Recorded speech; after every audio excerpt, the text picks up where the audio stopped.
The day I got the cease and desist letter from the HOA was the same day I found the dead squirrel floating in my toilet tank. "I told you it was a bad idea to live here," my brother said over the phone, laughing. "That HOA's been on your case since you moved in." "Yeah, no kidding." My name's Grayson McConnell. I'm a civil engineer, divorced, no kids, just me and my Labrador Winston. I moved into Sycamore Hills a year ago looking for peace and quiet. What I got instead was Deborah Ashcroft, 50-something, manicured like a museum piece, and the self-declared queen of the HOA. "You can't dig a well," she said, heels planted in my driveway like she was defending sacred ground. "It violates aesthetic protocol and could disrupt the community's water balance." "Aesthetic protocol?" I asked. "It's a well, not a neon sign." She pulled out a laminated page from the HOA handbook like it was a sacred text. Page 34, Section 5B. "Unauthorized ground excavation is subject to fine and legal action. You agreed to this when you signed your deed." "I signed a deed, Deb, not my soul," I muttered. She ignored me and strutted back down the driveway, clipboard swinging like a weapon. "The thing is, I didn't want the well because I was bored. My water bill had tripled since moving here, and my meter kept showing usage even when I was out of town for a week. I suspected something shady, but the water company Clear Flow Utility was conveniently unresponsive. So I filed a request to dig a personal well. I had the permits. I had the geologist's report. Everything was legal. But Deborah and her merry band of suburban tyrants denied it on the grounds of community cohesion. Whatever that means. That night, I sat on my porch staring at Winston, who was gnawing on a tennis ball like it owed him money. "All right, boy," I said. "If they don't want me to dig a well, maybe it's time we change the game." I started digging not the ground, but into Clearflow's corporate records. Turns out the company was privately owned and not very well at that. A few shell companies, some unpaid taxes, and a desperate CEO trying to offload assets to cover debts. Within 6 weeks, I made an offer through a holding company I created. They bit. I walked into their downtown office with a check and walked out owning the water supply for the entire HOA-controlled community. Winston peed on Deborah's rose bushes the next morning. I didn't stop him. The best part, I waited until the next HOA meeting to break the news. Deborah stood at the podium, flanked by her usual 2 lieutenants, Carol with the pearl necklace and Julie with the passive-aggressive cough. "We've received complaints about unauthorized activity on Lot 19, Deborah announced. "Let me be clear, digging wells is prohibited and violators will be fined." I raised my hand. "Actually, about that, I stood up. I didn't dig a well, I bought the water company." Silence. Deborah blinked. "Excuse me?" "I own Clear Flow Utility now. As of last week." I pulled out my copy of the sale agreement and set it on the table. "And as the new owner, effective immediately, all HOA properties will see a rate increase of 200%. Julie gasped. Carol clutched her pearls like she was going to faint. Deborah's face went pale. "You can't do that." "I can and I did," I said. "You blocked my legal request to reduce my water costs, so now I'm just charging market rates. The market just changed." She opened her mouth, but no words came out. For once, I tipped my baseball cap. "Have a nice day, Deb," Winston barked. Probably in agreement. The next morning, I found a notice taped to my front door, printed in bold red ink. "Pending emergency, HOA review mandatory attendance required." It was signed by Deborah, of course, and stamped with the HOA's insignia like it was some kind of royal decree. I peeled it off and handed it to Winston, who promptly shredded it with his teeth. At 7 that evening, I showed up at the community center. The place was packed. More residents than usual folks who'd never shown up to a single meeting were now elbowing their way to the front rows. Word had spread faster than wildfire. Deborah was already seated at the head of the long oak table, her hands folded tightly in front of her. Her expression wasn't just irritated, it was rattled. "You've caused quite a disruption," she began. "Your actions have placed financial strain on the community and have undermined the authority of this board." I sat in the front row, arms crossed. You mean I stopped you from bleeding us dry and running the place like your private kingdom? There were a few chuckles behind me. A man in a blue mechanic's jumpsuit slapped his knee. Deborah's voice stiffened. This isn't a joke, Mr. McConnell. We are launching an emergency vote to contest your acquisition and seek legal reversal. We believe you obtained the company through deceptive means. Good luck with that, I said. The sale was vetted by 2 separate attorneys and the State Utilities Commission. What's deceptive is how water bills here tripled under your watch while your landscaping stayed suspiciously green during drought restrictions. A woman in the back raised her hand. Wait a second. Are you saying the HOA used our water fees to keep their private lots pretty? Deborah's lips thinned. We maintain shared visual standards. It's in the interest of property values. Whose values? A man near the windows asked. Because my front lawn's dust and your side garden looks like Versailles. I pulled out a folder from my messenger bag and held it up. I have water usage reports, all itemized by address.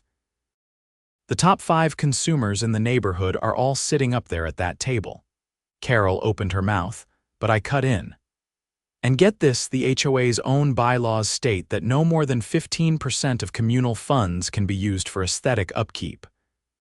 You spent 37% last fiscal year. Now the room was fully awake. Murmurs surged, people leaning in, flipping through their own copies of the budget reports they'd suddenly decided were worth dusting off. Julie reached for a microphone. We have the authority to enforce community guidelines. You're just retaliating. I stood. You're right, I am, but I'm not doing it illegally. Unlike someone who's been diverting funds and manipulating vote quorums. That got people's heads turning. I glanced at the 3 men I'd seen at every meeting, always voting with the board. Those 3, they don't even live here. They're registered to properties that have been empty for 6 months. I checked with the county assessor's office. Deborah's face turned red. You had no right to go digging into personal records. Actually, I do when it involves public governance of a private community. I dropped a final sheet on the table. Each of those votes was used to deny resident petitions, shut down inquiries, and pass spending hikes. That's fraud. The room exploded. Shouts, questions, demands. Deborah tried to gavel the room to order, but the sound was drowned out. I turned to leave. You might want to get legal counsel. Because I already did. The next day, I filed a formal complaint with the state's Department of Community Affairs and attached all supporting documentation. 3 days later, I got a call from a detective with the County Economic Crimes Division. Mr. McConnell, he said, we received your packet. I've never seen an HOA use shell voter registrations before. That's a new level. Glad I could provide variety, he chuckled. We're opening an investigation. Keep your documents close and don't talk to them without counsel. By the end of the week, subpoenas hit the HOA board. Turns out, the financial mismanagement went deeper than anyone expected. Not only were they diverting funds, but they'd also been inflating vendor contracts and skimming kickbacks from landscaping and maintenance deals. Deborah's son-in-law was the owner of the approved lawn service. Carol's cousin ran the pest control company. All of them were billing at double market rates. The community turned fast. A group of residents formed an independent audit committee. They started canvassing door to door, collecting signatures to dissolve the current board and call for a full re-election. They asked me to run. I declined. Why not? Asked a nurse named Tanya who lived near the creek. You exposed all this. I'm not interested in running things, I said. I just wanted to stop being extorted. But I did agree to help them rewrite the bylaws. The new version included term limits, independent oversight, and a cap on emergency votes. A month later, Deborah was escorted out of the community center by a sheriff's deputy, still trying to claim that aesthetic cohesion gave her discretionary power. It didn't. Carol and Julie lawyered up, but once the state audit began, they dropped their resistance and resigned. The 3 fake voters. Their names mysteriously vanished from the deed registry within 48 hours. No one ever admitted who placed them there, but the title company involved got slapped with a six-figure fine. As for the water company, well, I kept it. Not out of spite, out of principle. I made a few changes. Rates went back down. Residents who could prove overbilling were refunded. I even worked out a deal with the city to offer discounted water for local gardens and community projects, as long as they use drought-tolerant plants. Winston and I spent that spring building a small pond in the backyard. No permits required. No forms submitted. No clipboard-wielding tyrants at my door. Just a quiet evening, a loyal dog, and the sound of water flowing paid for, managed and protected by someone who finally made sure it worked for the people actually living there. By early summer, Sycamore Hills felt like a different place. The neighborhood, once tiptoeing under the rule of a clipboard cult, had started to breathe. Mailboxes were no longer being measured with rulers, and for the first time in years, someone painted their shutters turquoise without a single anonymous complaint. But just when things seemed to be leveling out, a call from my attorney, Marissa, pulled me right back in. "There's something you should see," she said. "I got a hold of the HOA's internal records from the subpoena. There's a transaction log buried under the landscaping accounts. It's not just mismanagement, it's embezzlement large scale." I met her at her office the next morning. She laid out a stack of printed spreadsheets and scanned documents across the table. "Here," she said, pointing to a column of vendor payments. "Look at the frequency. Weekly disbursements to a company called Greenview Environmental Consulting. So, Greenview doesn't exist. I ran a corporate registry search. It's a shell. Set up 5 years ago. No physical address, no staff. The EIN traces back to a P.O. box in Tallahassee." "Guess who rented it?" "Don't tell me," she nodded. "Deborah Ashcroft, under her maiden name." I leaned back in the chair. "How much?" $372,000 over 4 years. I stared at the paper, then looked out the window. "That's grand larceny. And wire fraud, tax evasion, mail fraud, pick your flavor." By the time we turned everything over to the county district attorney's office, the case had already ballooned. Turns out, the HOA board had been funneling funds into Greenview for fabricated environmental assessments, fake legal consultations, and inflated stormwater compliance reports. None of the services had ever been performed, yet they used them to justify dues hikes and special assessments. Deborah didn't just bend the rules. She'd been looting the community under the guise of stewardship. The DA moved fast. Within 6 days, a warrant was issued. 2 detectives and a forensic accountant showed up at her house just after sunrise. I didn't see the arrest, but Tanya, the ICU nurse from the Creekside lot, texted me later that morning. Deborah had been let out in an oversized bathrobe, trying to argue with the officers as they loaded boxes of financial records into an SUV. Meanwhile, the state's HOA Oversight Division launched an independent audit. That's when the real scope of the operation came into focus. Deborah hadn't acted alone.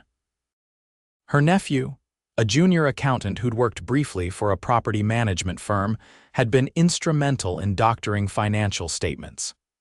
He'd set up the shell accounts, managed the transfers, and even written fake invoices with QR codes linked to dummy websites. When investigators traced the money trail, they found accounts in the Cayman Islands and a series of deposits that coincided perfectly with the HOA's emergency fund withdrawals. The board had declared 3 separate crises over the last 2 years, none of which were real. One was supposedly for mold remediation in the clubhouse, another for emergency pest control, and a third for storm drain retrofits. Not a single work order existed. The residents were furious. A retired firefighter named Hank organized a town hall in the open-air park near the tennis courts. Word spread fast, and over 200 people showed up, lawn chairs and all. It was the first time in the neighborhood's history that a meeting had taken place where no one was required to sign in with a badge or be pre-approved to speak. Marissa and I attended along with two of the state's investigators. I never thought I'd say this, Hank said into the megaphone, but we were robbed in broad daylight and we paid for the flashlight.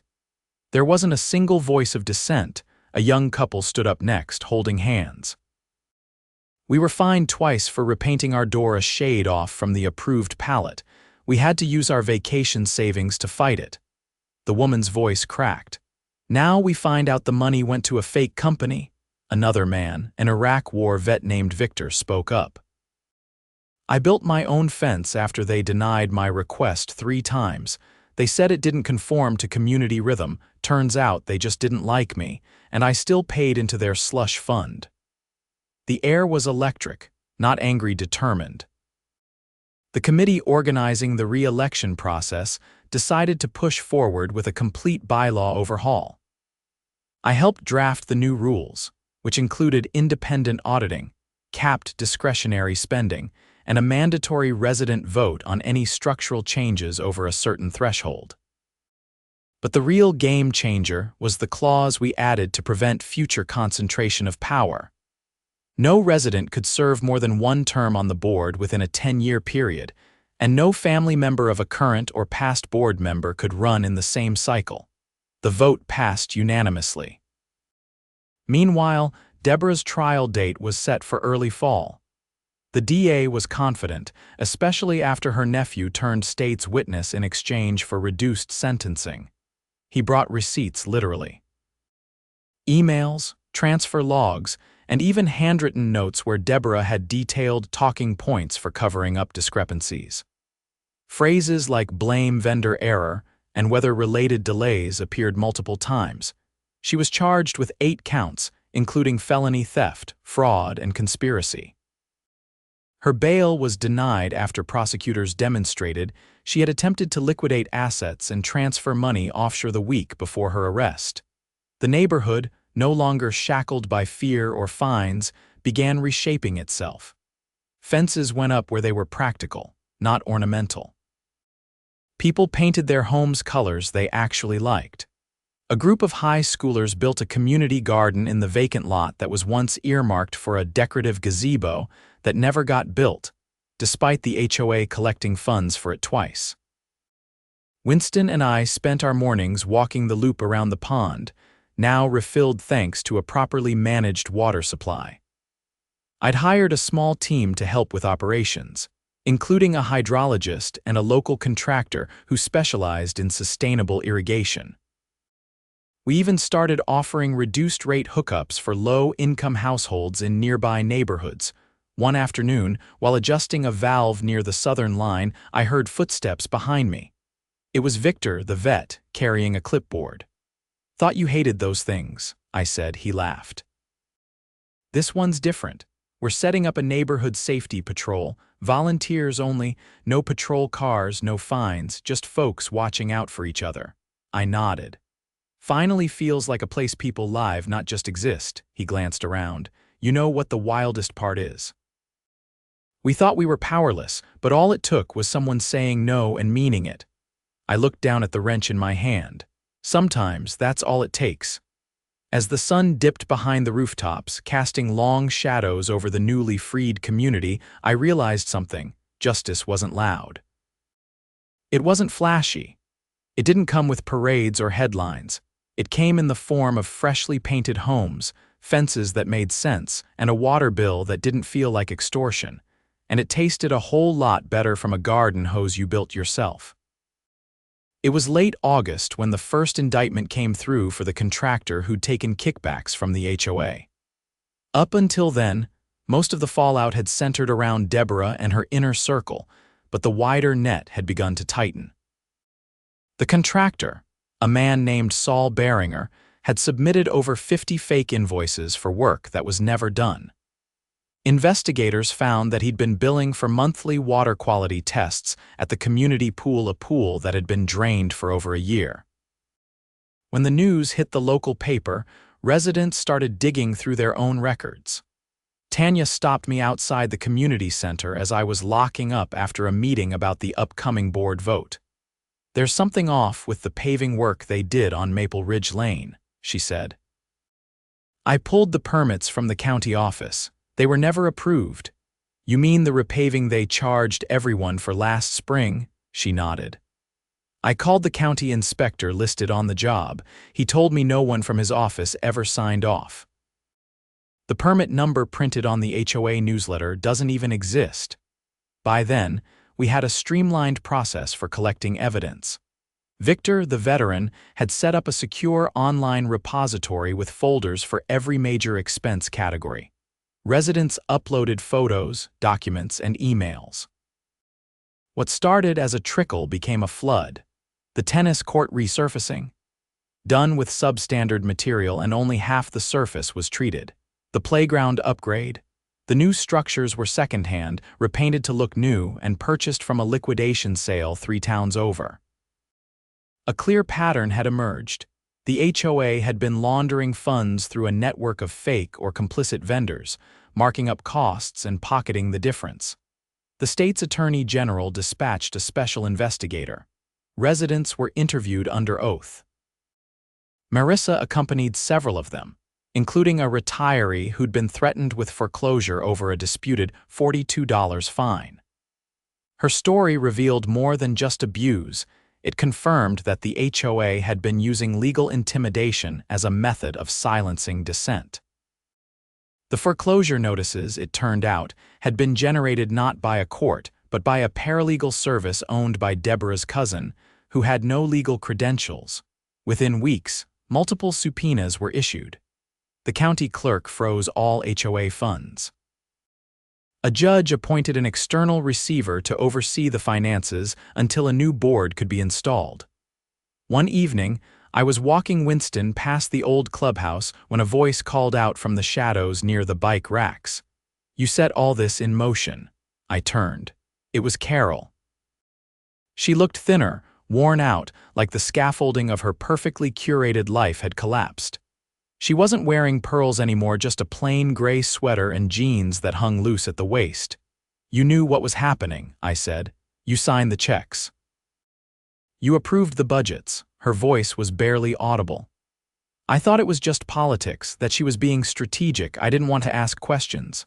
"That's not an excuse," I said. She looked down at the pavement. "No, it's not." She walked away without another word. I didn't see her again. By September, the trial had begun. Deborah's defense tried to paint her as a misguided volunteer who got in over her head. But the prosecution had her emails, her handwritten notes, photos of her vacation home in the Keys, paid for with funds traced back to the HOA's emergency budget. The jury didn't need long. She was found guilty on all counts: embezzlement, wire fraud, obstruction, and conspiracy. The judge sentenced her to 16 years in prison with no possibility of parole for the first 10. Her cousin, the fake paralegal, got 5. Saul Beringer, the contractor, took a plea deal and agreed to pay restitution. The state revoked Sycamore Hills' HOA charter. A new governing structure was put in place, a resident cooperative council, modeled after similar systems in small municipalities. Every member served on rotation, no one got paid, and all expenses were subject to triple audit, internal, external, and community-wide. Marissa helped draft the legal framework. She refused compensation. "I want it to mean something," she told me. "We fix this now, or it happens again." The transformation was slow but steady. The community shed its old skin. The clubhouse was renovated using actual volunteer labor. The tennis courts were redone properly, with real invoices and transparent bids. The community pool reopened, this time with a posted schedule of maintenance and weekly water quality reports uploaded online. One Saturday, I was installing a new valve near the south boundary line of the water system when Victor pulled up in his pickup. "There's interest from the next town over," he said. "Their HOA's collapsing. People want to know how we did it." "You want to give a TED talk?" he laughed. "No, but maybe you should." I shook my head. "I'm just a guy who wanted to build a well." "Yeah," he said. "And you ended up draining a swamp." That night, I got an email from a resident I barely knew. Her name was Aria and her message was short. She said her parents had almost lost their home to one of Deborah's fake legal threats. She thanked me for helping stop it. That email hit harder than the courtroom verdict or the newspaper headlines. It reminded me why I'd started all this, not for revenge, not even for justice. But because somewhere along the way, people had forgotten that neighborhoods are supposed to be communities, not kingdoms ruled by fear and paperwork. Winter came early that year. But for once, it didn't feel cold. Winston and I sat on the porch most evenings, watching the lights go up on houses that now looked like homes again. Real homes, with mismatched shutters and fences that leaned a little, with laughter echoing from backyards and no one measuring grass height with a ruler. The water flowed where it needed to. Quiet, steady, clean, just the way it should have all along.